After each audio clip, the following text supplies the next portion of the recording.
Hello and welcome दोस्तों। मैं आप लोगों के लिए संविधान टॉपिक से टॉप 15 क्वेश्चंस लाया हूं जो आपके लिए बहुत ही इंपॉर्टेंट है। तो चलिए फिर देखिएगा।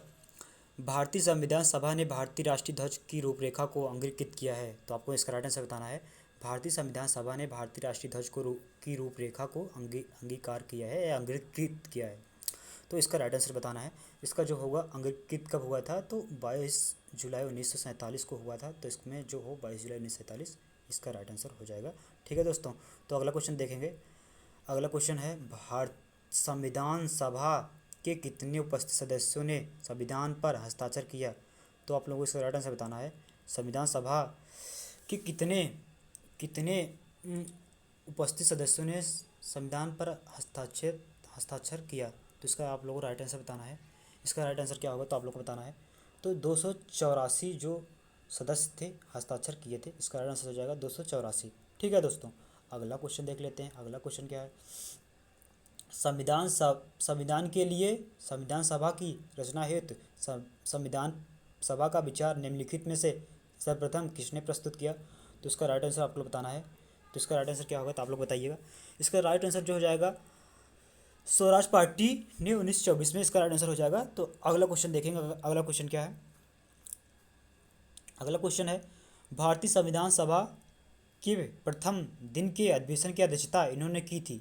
तो इसका आप लोगों को राइट आंसर बताना है। तो राइट आंसर इसका क्या होगा, तो आप लोग बताइएगा। तो इसका राइट आंसर जो होगा सर्वप्रथम ना अधिवेशन किसने की, इसका राइट आंसर हो जाएगा सच्चिदानंद सिन्हा। ठीक है दोस्तों, अगला क्वेश्चन देख लेते हैं।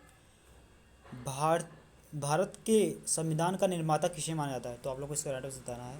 भारत के संविधान निर्माता किसे माना जाता है, तो इसका राइट आंसर बताना है आप लोगों को। तो इसका राइट आंसर जो हो जाएगा भीमराव अंबेडकर को संविधान का निर्माता माना जाता है, संविधान को जनक माना जाता है। ठीक है दोस्तों, अगला क्वेश्चन पढ़ लेते हैं।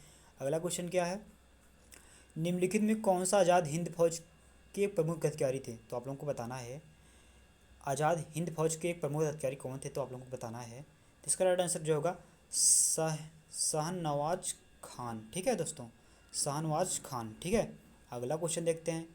मेरे पास खून पसीना और आंसू के अतिरिक्त देने के लिए कुछ भी नहीं है, यह किसने कहा था। तो आप लोगों को इसका राइट आंसर बताना है। मेरे पास खून पसीना और आंसू के अतिरिक्त देने के लिए कुछ भी नहीं है, यह किसने कहा था। यह आप लोगों को बताना, Churchill, Lord Nelson, Napoleon, Subhash Chandra Bose. तो इसका राइट आंसर क्या होगा, चर्चिल ने कहा था। ठीक है दोस्तों, अगला क्वेश्चन देखते हैं। अगला क्वेश्चन क्या है, फूट डालो और राज करो की नीति अपनाई थी। तो आप लोग को बताना है इसका, फूट डालो और राज करो की नीति अपनाई थी। तो इसका राइट आंसर क्या होगा, लॉर्ड कर्जन। ठीक है दोस्तों, इसका राइट आंसर हो जाएगा लॉर्ड कर्जन। ठीक है, अगला बढ़ लेते हैं क्वेश्चन। गदर पार्टी का मुख्यालय कहाँ है। ठीक है दोस्तों, गदर पार्टी का मुख्यालय क्या है, तो आप लोगों को बताना है। तो गदर पार्टी का मुख्यालय जो है आप लोगों को बताना है कहाँ है। तो हो जाएगा सैन फ्रांसिस्को में है। ठीक है दोस्तों, गदर पार्टी का मुख्यालय सैन फ्रांसिस्को में है। तो आप लोगों को इसको प्रैक्टिस कर लेना है। ठीक है, सुभाष चंद्र बोस ने कब कांग्रेस की अध्यक्षता से त्यागपत्र दिया था। तो आप लोग को राइट आंसर बताना है। सुभाष चंद्र बोस ने कब कांग्रेस की अध्यक्षता से त्यागपत्र दिया था।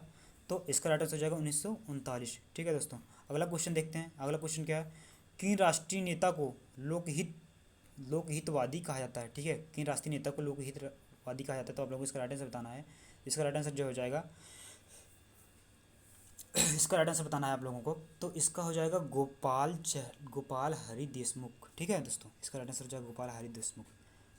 27वां क्वेश्चन देखिएगा, स्वतंत्रता संग्राम में गांधी जी ने किसान आंदोलन प्रारंभ किया था। तो आप लोगों को राइट आंसर बताना है। तो कहाँ किया था, चंपारण से, साबरमती से, बरदोली से, बीज लोहिया से। तो इसका आपको लोग को राइट आंसर बताना है। तो चंपारण से इसका राइट आंसर हो जाएगा। अगला क्वेश्चन देखते हैं। अगला क्वेश्चन है, भारत की आज़ादी के समय ब्रिटेन का प्रधानमंत्री कौन था। तो आप लोगों को इसका राइट आंसर बताना है। भारत की आज़ादी के समय ब्रिटेन का प्रधानमंत्री कौन था। तो इसका राइट आंसर बताना है।